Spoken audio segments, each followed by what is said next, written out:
What are you in for next door? Section 20. You? Kidnap. How long do you get? 3. You? 7. How does it feel to have your play on here at Live Theatre in the shadow of the courts where you were sent down? Spectacular. It feels absolutely amazing. Standing at the quayside and getting ready to turn right down the little walkway, I looked at the Crown Court and I thought, God, I've walked in that building, I think it was like 17 to 25 times. So it was the first time that I'd ever walked that close to it and not gone into it, just to bypass it and then take a little left in the Live Theatre. And it felt like something off a film. It still feels like something off a film, you know? Do you feel like you've made the wrong turn?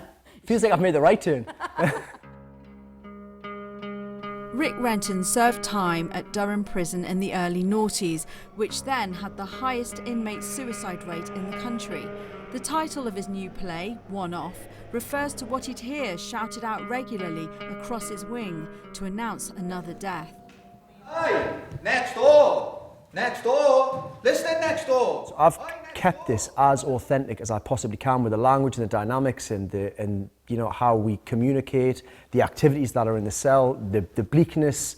But this play centres around relationships, both within the prison and outside the prison. So a lot of the play is about a night watchman called Jock. I read somewhere that you used to spend hours talking to him at night.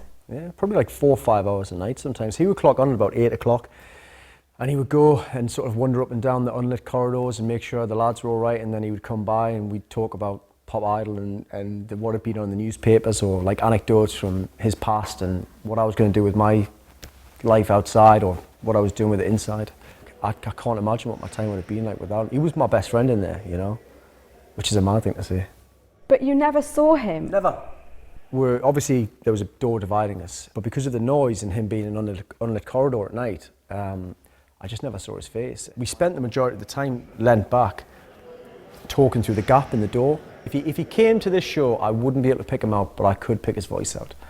But you didn't even know his real name? He wouldn't tell us it. Not hungry, he says. Do you know where you are, kid?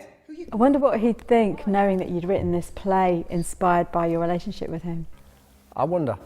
I would like to think that he would feel happy that he had such a profound impact on somebody, because he did. That was 2.5 weeks ago. Today's visiting day. It's a Saturday.